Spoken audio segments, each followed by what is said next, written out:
It feels like bewilderment. It feels like awe.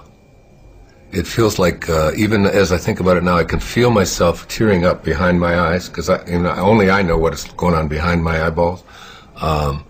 It feels like so glorious and so sweet and so trusting, so knowing. You know, there's just this powerful knowing that you're not alone. There's this, you know, that it's like there's a safety, there's a sense of that you're not alone. I had this great experience years ago. There's a friend of mine, he's on KTAR radio station in Phoenix. His name's Pat McMahon, Irish Catholic guy. And Mother Teresa is to be his guest, right, on the same day that I'm his guest. So we're in the studio, you know, and Mother Teresa comes in.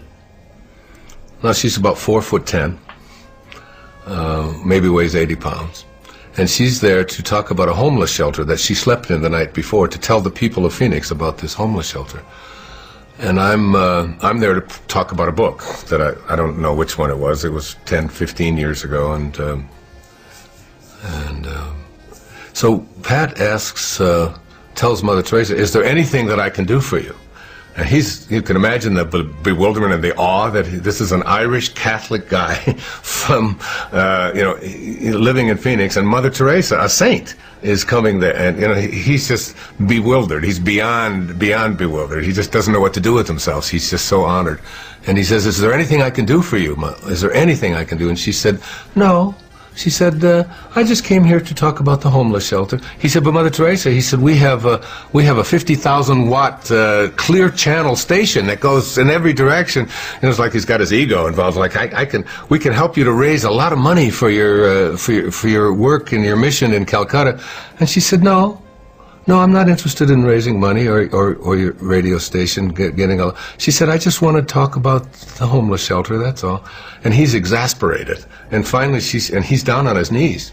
Really. And finally she says, "Stand up." She said, "You seem so serious."